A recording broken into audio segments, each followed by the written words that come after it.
Good morning, everybody. Hi, I'm Jack Cleghorn, the choir master and organist here, and today we are kind of highlighting everything that happens during Lent, especially from a musical side of things. It is a very, very busy time in the life of our church. It's a great way to prepare, and one of the many things that we can do, and one of the things that we offer during Lent is a beefed up schedule of what we do musically. You should have a handout in front of you as well as a little save the date flyer for the fish fry. I've got to run to choir rehearsal, so I'm going to briefly go over some of the big things that we're doing, and then Carol's going to do a deeper dive into the evensongs, to the Passion, and everything else that's coming up. So first up is the return of Gong Song. Well, I say first up, Ash Wednesday. We have lots of different opportunities. We have a 7:30 with no music. We have a noon with just hymns. We have a 6 o'clock in here. We have a 7 o'clock in the church with full choir, so don't miss out. You'll have plenty of opportunity. Then Friday, the first Friday of Lent, is Gong Song with Jamie White, and it's a beautiful and meditative offering with all the different sounds of different size cymbals, gongs, singing bowls, bells. It's really a unique experience, and I highly encourage you to at least catch one of them.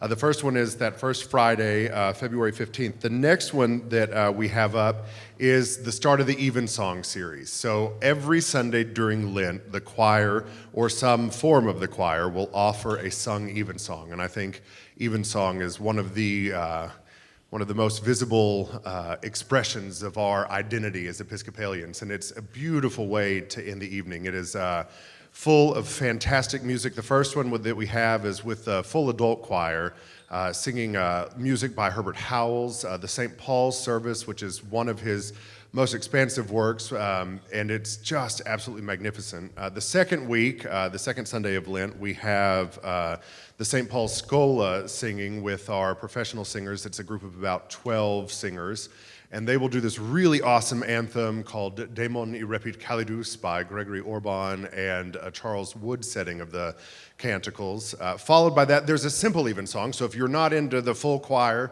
but you still want to come, there's one that's a little more laid back, relaxed, no choirs at it, but you're still encouraged, of course, to participate and sing. And then we have one led by the children, which is really a highlight. They have a big retreat coming up where they'll prep all of their Easter music and the other music for Lent and this evensong. And so if you have any children who want to sing in between the grades of second and going out of high school, so a 12th grader, encourage them to come. That retreat on Saturday before, which is March 9th, is a really great opportunity for them to come for a one-off opportunity that's not really a commitment to the program at large, but just to have one experience. And we've invited Central across the street, with whom we are doing a new Lenten series on Tuesdays, the soup offering that's happening at noon, the soup and sermon. And we've also invited the children from First United Presbyterian over across town.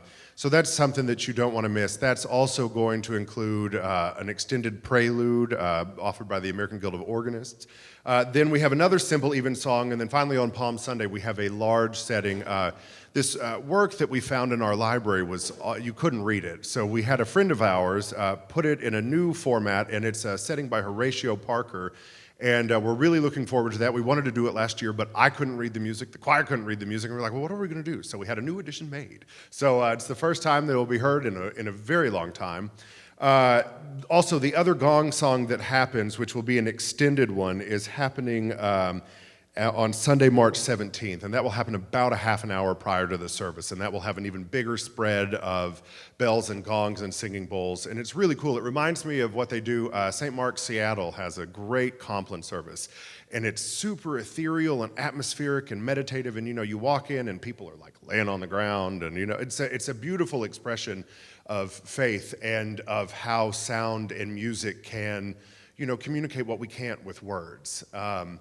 Then, of course, we have a Good Friday Passion, which has become a tradition over the years to offer either some sort of setting of the Passion. We've done John Steiner's The Crucifixion. This year we happen to be doing the Passion According to St. Mark by Charles Wood, which is about an hour long.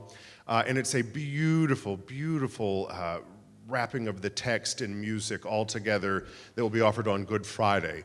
A little further out from that, our tradition is to do a big high mass at the end of our choir season, which happens to be Trinity Sunday, also Memorial Day weekend, where we'll shake things up a little bit with Bob Chilcott's Jazz Mass. And it's called a Little Jazz Mass for piano and bass and drums. It's really cool, really different. It was written by Bob Chilcott, who was one of the original members of the Kingsingers.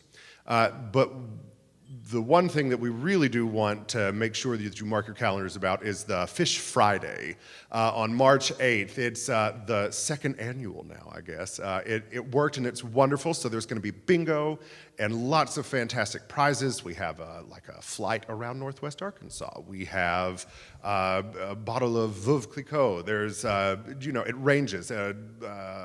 Farm-raised lamb chops. There's a whole smattering of prizes. And then, of course, a great discipline on Friday to have fish and to give up meat. So that will be on Friday, March 8th. It's $15 for adults, $5 for children. There's also banana pudding, which is delicious, if you're into that sort of thing. Homemade by my wonderful wife, Grace. So mark your calendars for that. There's also going to be a band there, Hogtown Hot Club. And so you will not want to miss that event. I don't know, did I catch everything, I think? I think so. Cool. All right, well, I will turn it over to my wonderful friend, Dr. Carol Nave, for a deeper dive into the Evensong and to the Passions. I don't need that. Thank you. Thank you, Jack. We appreciate that. We wanted to make sure that you knew what was coming up. Where did my notes go? Hang on. I'm happy to be back with you. Some of you I was with last summer, and we talked about hymns. Today we're going to talk about two other genres of music that we use during the Lenten season. One of the things that we do as a choir, before I get started, if you don't have a handout, there's a handout over here. I would encourage you to get one. Maybe you could help others that don't have one. And there's some little cards I put on the table. The Fish Friday that's coming up, there's some cards that you can take one to remind yourself, put it on your refrigerator or something. But I would also encourage you to take a couple. Take one and give it to your neighbor. Go talk to your neighbor. And you can talk to them about the fact that our choir and our music program, so our choirs, we have small children, preschool children, those are our cherubs. And then we have second grade up to high school, as Jack mentioned, our children and youth choirs, and then, of course, our adult choir. And all of those choristers, their job is not to perform for you. That is not what they do.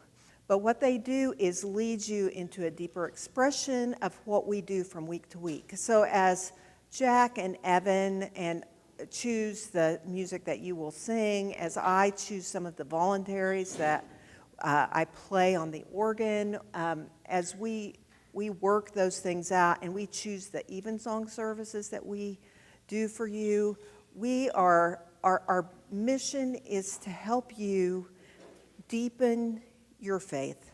And I love this quote by Marty Rideout. It's in the book All Things Necessary, and the subtitle is something like A Handbook for Episcopal Musicians or something like that.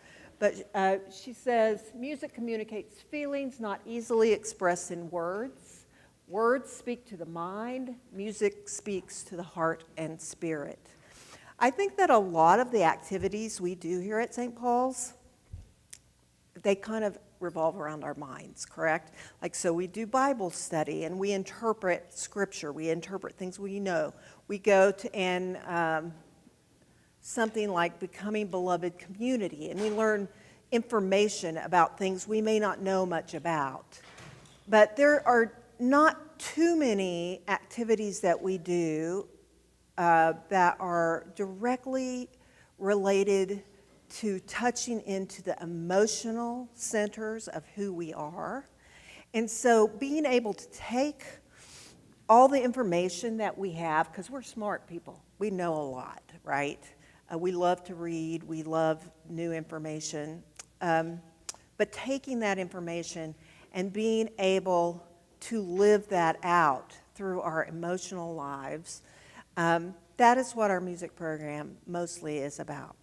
And so when we offer these things from Sunday to Sunday, actually, the choir, one of the things that the choir does that you may not think about very much, a lot of performers, like if you go to a concert at the AMP, for instance, those folks are out and they're singing the same 20, 25 songs week after week, year after year, and they sing them over and over. And so their repertoire is this big.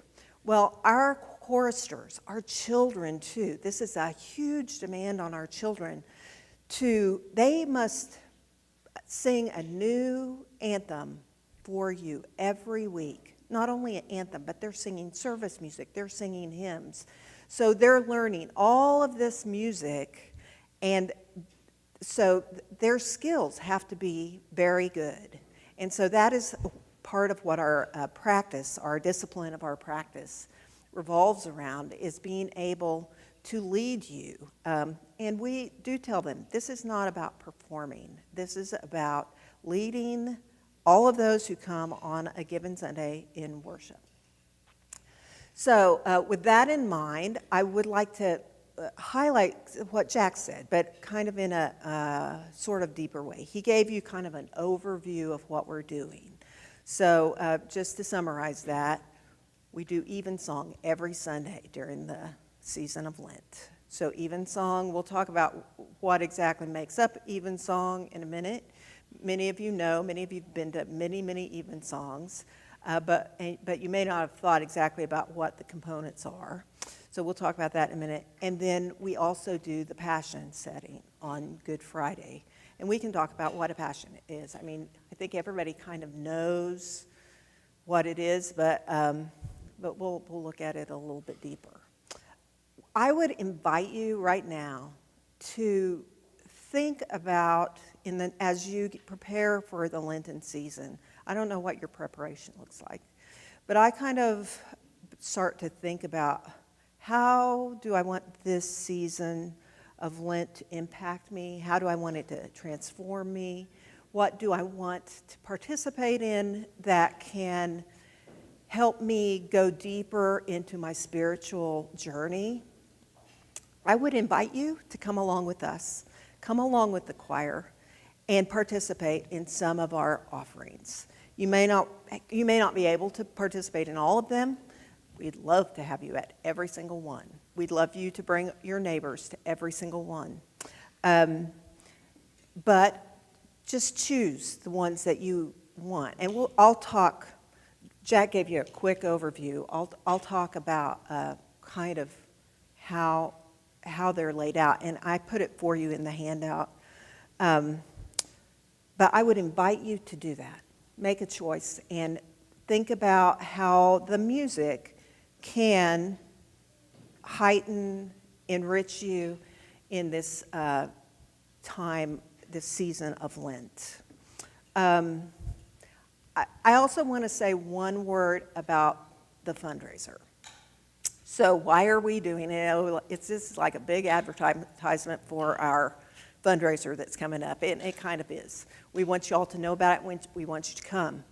But we also want you to think about it the way we think about it, and that is, this fundraiser was like, why is there a party in the middle of Lent? That doesn't even seem like it goes together, really. Bingo, we're going to play bingo and have a band in the middle of Lent. That doesn't seem right. But the point of it is, this is our work that we are doing in order to have the resources to be able to offer you the other things that we offer throughout the year. The ability to bring in an instrumentalist, bring in string players on Christmas Eve, a harpist. Next summer, Jack didn't mention this, but we are preparing to go to Wells Cathedral in England and be in residence for a week. And those preparations, when we are in residence, and we were at Exeter 2 summers ago, or last summer, I lose track of time. We've been to Exeter since I've been here, and those weeks are about We sing evensong every day. We sing the Sunday morning service. It is a time that the choir has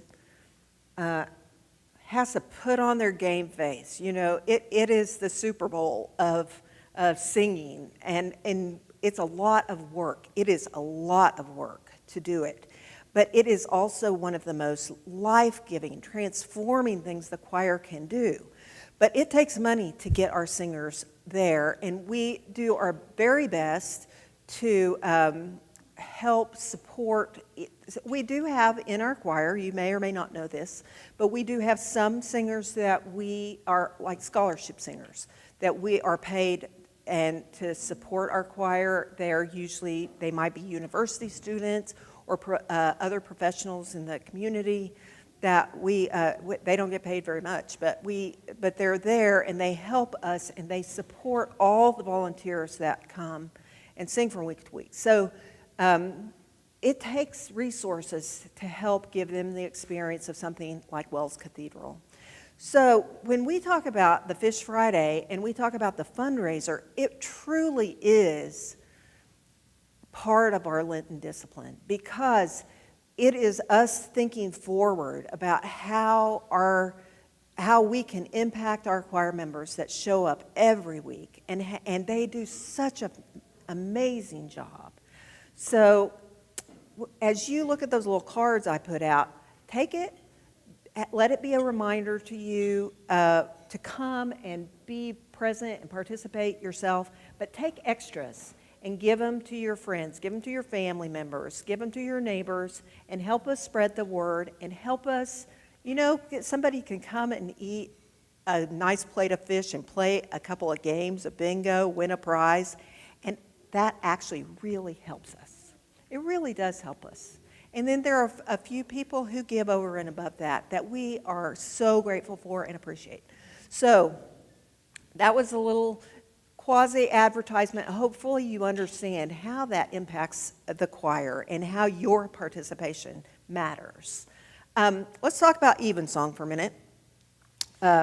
So evensong during Lent, the adult choir, the full choir, does 2 big settings. And those will be on the first Sunday in Lent, which I believe is, let me get my handout. I think it's the 18th, right? No, the 16th. Oh, no, the 18th, that's right. Sunday the 18th, and then it will also be on Palm Sunday, which is the 24th of March. So those are when the adult choir is coming. Yes? I didn't understand the second sentence you said for evensong. That on the 18th and On March 24th is when the full adult choir. Now, know that you can come any Sunday and there will be evensong. So when we talk about simple evensong, those evensongs, if you'll look into your hymnal, you'll notice there are daily offices, or you'll find those services, and there's an evening evensong setting in there. And we sing it as a congregation from the hymnal. So you can experience and participate in the canticles, the psalms, all the things that are a part of evensong. It's just in a simplified way that you actually participate in. So if it says simple evensong on this handout, that's what it is. And then the other thing that Jack mentioned is that youth and children are going to be doing it on March the 10th. Is that correct? March the 10th. It's weird when you're sitting planning music that those Sunday dates kind of burn into your mind. So March 10th. That's for the kids. And he mentioned a prelude by the American Guild of Organists. I would encourage you to come 30 minutes early for that prelude. We have organists throughout our Northwest Arkansas region. Jack is a past sub-dean. I'm a past dean, and I'm currently the sub-dean of the organization. And one of the things that is really it's near and dear to my heart is the support and encouragement of organists. Because, like, if Jack and I are gone at the same time, there's maybe one or two other people that could step in for us. There are not a lot of young people who are taking this on, but really the organ is an instrument that's unique because it can support an entire congregation. I've played for over 1,000 people before, and that instrument can get underneath it and support the sound for a congregation to sing in a way that no other instrument can do with a single person. It can also have a full range of sound too, so there's quiet sounds that happen too. So, you know, the AGO, the American Guild of Organists, will be playing the prelude on the 10th. And so I would encourage you to come early and listen to them, hear them. Okay, evensong. I know you all have been to many evensongs. This is probably nothing new to you, but I thought it might be kind of interesting to talk about the components of evensong. There are 7 major musical elements to evensong. Let's see if I have that for you. I'm not sure. I think I do. On a slide. Yep, here we go. So here are the 7 elements of evensong. The introit. Introit is usually the first thing that you hear at evensong, and it's one of those things that in the instructions, it's optional. So sometimes it doesn't happen, but it might be like an opening hymn. It might be an opening anthem or like something that's sung by the choir. That's the first thing. The praises and responses, they are one of the oldest forms of Christian prayer, and they are short petitions that are sung. And they alternate between a cantor, the presenter, and the choir. So, and those are usually in harmony.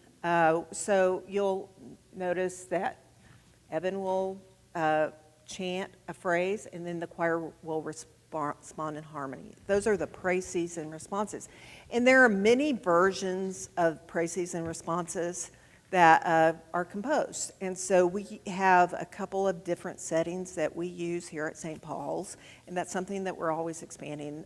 We're going to be singing the Smith setting this season. Psalms. Psalms are an integral part of evensong service, and we sing psalms at 11. Who's part of the 11 o'clock crowd? We've got a few. Yeah. So we speak the psalms at 8:45 and 7:30, but we sing at 11. So one of the things about psalms that you'll notice as a poetic structure, psalms are written in this parallel kind of fashion, right?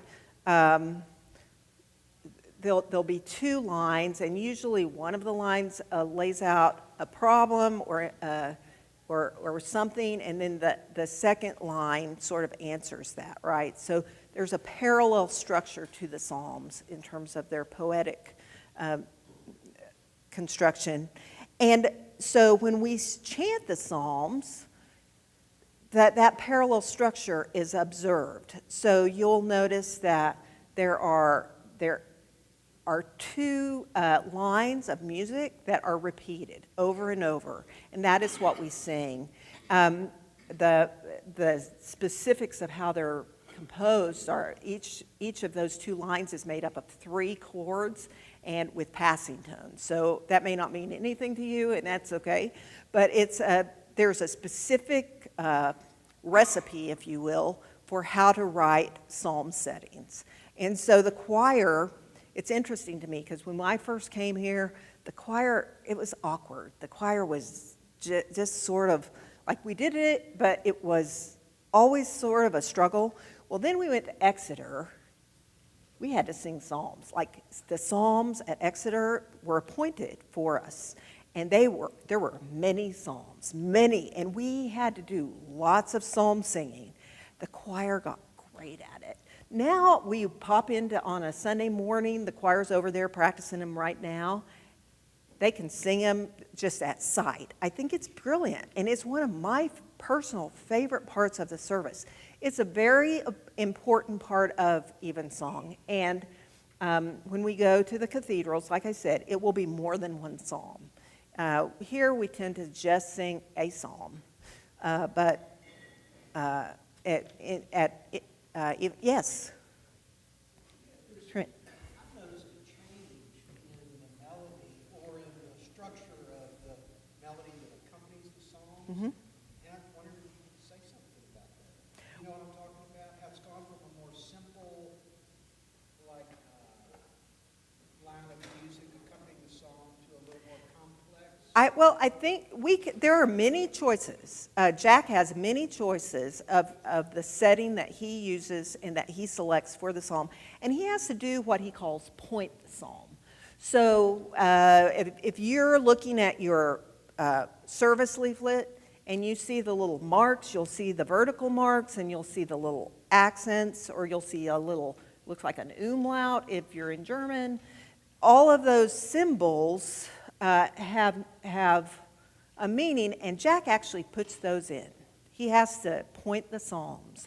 When he was out on paternity leave and he was gone for a long time, that's one of the things I had to do, and it was like, I know you get used to doing it, but it was like, wow, I am responsible for how people voice these psalms. It felt huge to me, but what I would say, Trent, is that I'm guessing Jack has picked more complex settings because we're capable of it. We have had lots of practice, and the choir is capable of doing it, and I think that it enhances the psalm, you know.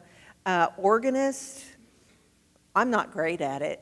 Jack is much better than I am, but I've heard people that are amazing at playing the psalms, and what they do is they sort of they'll play something that represents what the psalm is saying. So the dynamic level, the registration that they use, the tempo they use, it all kind of enhances the words of the psalm. I don't know if that answers your question, but my guess is that more complex settings are set because we're capable to do them. The canticles. There are more canticles than just the Magnificat and the Nunc Dimittis, but those are the two that we know and that we do over and over because we sing them at Evensong. But canticles are really any portion of Scripture that was sung, so that are not psalms. Psalms were sung, we know this. That is one genre. Canticles are another. The ones we do at Evensong are the Magnificat and the Nunc Dimittis. Magnificat is, of course, the Song of Mary. She's looking forward to the coming of Christ in her life, and she is looking with amazement at what that is. Then, of course, the Song of Simeon, which is the Nunc Dimittis. He's at the end of his life, and he is saying, I have experienced God. I have met Jesus. I now can depart. I can go. So it bookends. These two canticles are sort of bookends of each other. And if you're wondering how they work together, that's how. Looking forward to Christ and having been satisfied that we have seen Christ and lived, and we're now ready to depart in peace. So those are the two things. And there's many, many settings of canticles.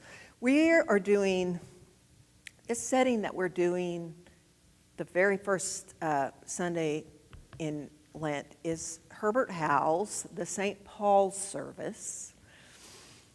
And we sang this in September. It was our first time at learning it. It's really hard. It's one of, I would say, one of the top 3 most difficult settings that Herbert Howells wrote. Herbert Howells was a British composer. He wrote over 20 settings of these two canticles and we've sung several of them here, but the St. Paul setting is new to us, and we're gonna bring it back out. We think that's just good stewardship. The choir, it was a lot to learn. I'm playing that setting. It was a lot for me to learn. And so in just being good stewards of time and of our gifts, we're going to bring that back, and it will be the first setting. I'd like to just mention the Horatio Parker setting. That's the one that we're going to be doing on Psalm Sunday. Horatio Parker was an American composer. He was, I think he was dean of the School of Music at Yale. That's what I can remember. And this is the only setting of canticles that we know of that he wrote. He really is only known for a couple of large works, and they're not really, but he wrote many, many other kind of practical things that organists would use week to week. He studied in Germany with Joseph Rheinberger, who was a great organist, and so he brings that kind of European tradition with him, but the setting is really fun. And it was a huge, huge deal for us to have that reprinted, re-engraved. Jack knew somebody who could take this score. It was probably a score, I would guess, from like the 1940s or something like that. It was horrific to read. Like, I looked at it, I'm like, oh, this is so hard. I'm playing that one too. And so when I started to play it, it's in E major, which means lots of sharps. And I'm like, this is too hard, Jack. I can't even see this. And so his friend re-engraved that piece for us. It's about 18 pages worth of music, so it's kind of substantial, right? But we had it, we finally we had to proof all of it and make sure it was all correct. We finally got it done last week. We got it printed for the choir. It's so pretty and it's so exciting. You know, there are small things in life that excite you, to get new dish towels or new sheets or something like that. A new engraved copy of this piece of music gives me chills. So, it's the little things, I guess. But I hope that you'll come for that on Palm Sunday, because it's very exciting to us as a choir to be able to bring something out that other choirs really don't do. It was hard for us to even find a recording of this for the choir to listen to. And so it's going to be fun and an exciting time. I'm going to end today by just talking we'll go through the other parts of Evensong real quick. The anthems. You guys know the anthems. We have huge body of anthem literature that we choose from. It might be early music, it might be Baroque music, it might be something that's completely modern. A lot of the anthems that we tend to sing in an Evensong setting are British anthems that come out of an Anglican tradition. They're built for the choral forces that we have here at St. Paul's and for organ.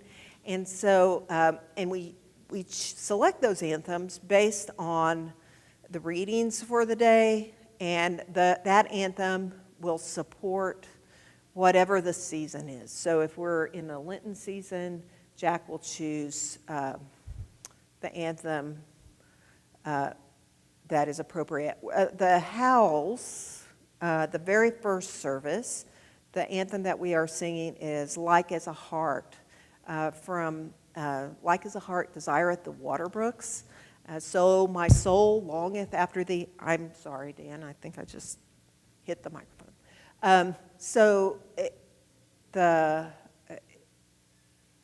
It's a Lenten petition, right? So that's the anthem we're doing. So that's how anthems are chosen.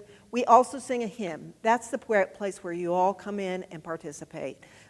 Evensong is one of those things that you can come to and, there's no communion, there's not a sermon.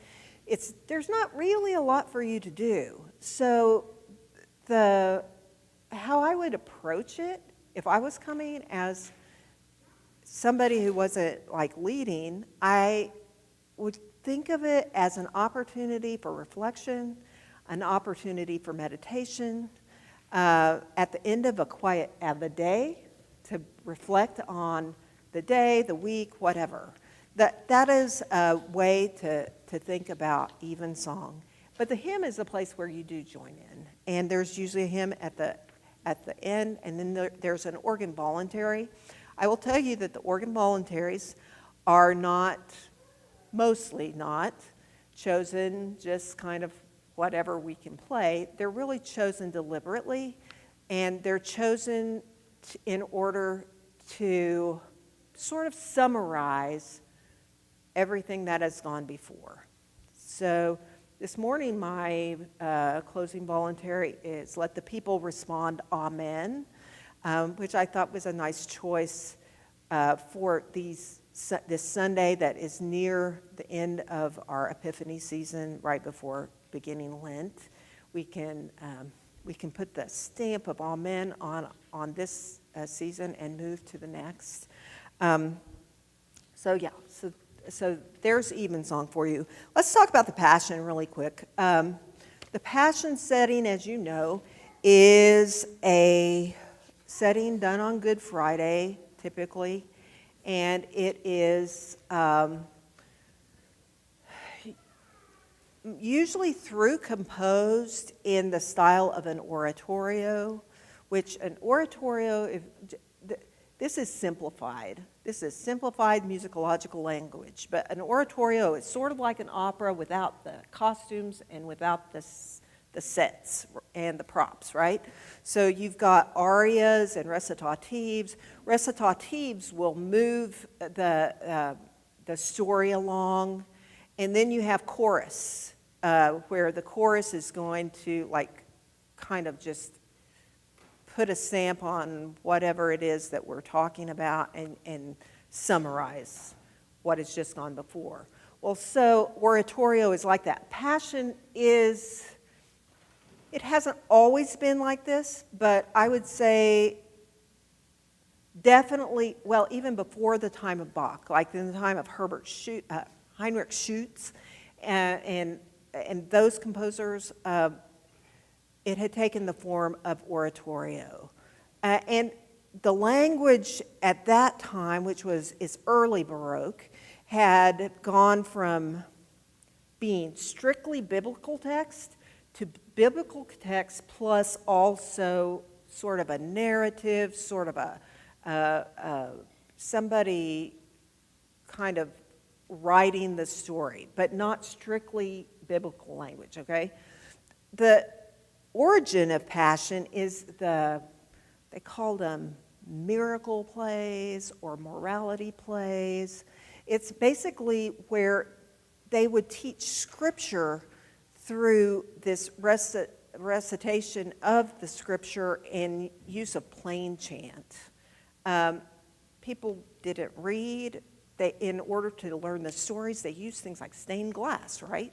So the reason we have stained glass that tell the stories of Jesus is that helped people learn the stories of Jesus.